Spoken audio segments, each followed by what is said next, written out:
Is this the end of plagiarism?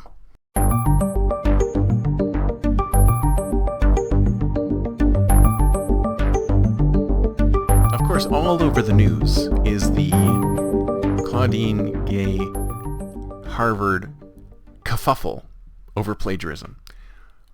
Apparently, a lot of her work was plagiarized. And now that they found that the work was plagiarized, she's had to step down from her position at Harvard. And apparently, this is causing an uproar across the board in many circles about other educators in other places who may have also plagiarized as well. Now, the thing about human beings is, if you have to understand, human beings are generally pretty lazy. We love to do okay, so some of you might complain about the term lazy. Some of you might complain about the term lazy. So let me use this term instead.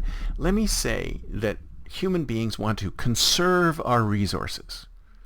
We don't want to have to do as much work as we have to. We try to do as little work as possible for as much reward as possible.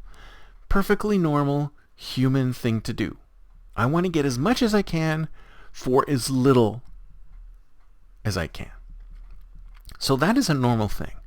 And for some people, that leads into things that are ethically a little bit on edge, right? Because I can say that I wrote an entire book myself, but really 90% of it was AI, and then I just edited it down.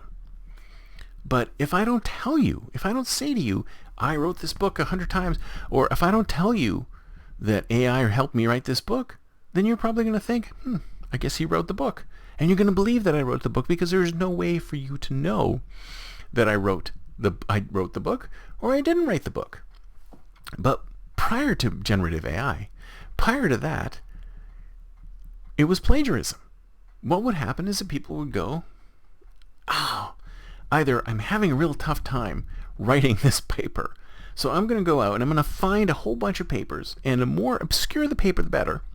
And I'm going to actually lift passages from these papers, and if I'm smart, I will rewrite these passages as much as I can to put them in my own voice. But that concept, I will borrow the concept from here, I'll borrow a concept from here, borrow a concept from here, and I'll put it into my paper, and I'll hope that no one has looked at it and said, you know what, this paper looks a bit like that other paper.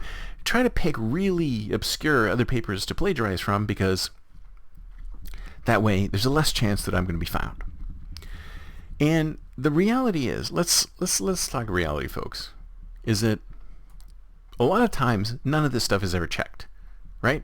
So when you put your stuff in and you say, I did this, I did this, I did this, I did this, and here's my paper this, and here's my paper that, here's my paper that, I doubt if it's ever checked for plagiarism. People just don't have the time to go back and deeply check on these things and determine that it's plagiarism, right? So, I mean, I think it happened with I was at Yahoo when they hired a CEO, or may have been after I left Yahoo. They hired a CEO who basically was there for 2 weeks because they found out that he lied on his resume, and nobody bothered to check to see if the guy actually went to the school that he said he did, or actually graduated from what he said he did. So this happens all the time. People are lazy. They want to take shortcuts. They copy things, they plagiarize, and then they hope to hell not to get caught. In fact, I think we've gone to that kind of society. And I like to talk, I don't want to rant too much about the whole low trust, high trust society thing, but I will, and I'll do it today. Is that I think we've gone from a society where we assume people are going to be truthful to a society where people are just going to do as much truth as they feel that they can get away with. If they think they can get away with something, then they'll do it. It's not like, I'm going to stop at that stop sign because it says stop. I don't care if there's anybody else around. I'm going to stop because I stop at stop signs. That is something that's in my ethical toolbox. And whether or not there's anybody around, I'm still going to stop. I'm not going to stop. There's nobody around. I'm going to drive right through. I'm going to slow down. Maybe I'll slow down. Maybe I'll just drive right through. There's nobody around. I'll just drive right through. Zoom. I think I can get away with it. So I'm going to do it. So you could argue that we have moved from a society which used to be, have this set of morals and ethics and standards that we abide by. And we built our entire society, we built our entire American society on a high trust basis. We assumed that our neighbor was not going to lie. We assumed they weren't going to cheat. We assumed that they weren't going to steal. We assumed that this guy who we were interviewing for this position at this university didn't plagiarize their work. Whereas the person on the other side of the table is probably going, I think I can get away with this. So you see what I'm saying? We've moved from a high trust society to a low trust society. And now we're going to have to double check, triple check everything, because so many people are now in the, can I get away with this mode?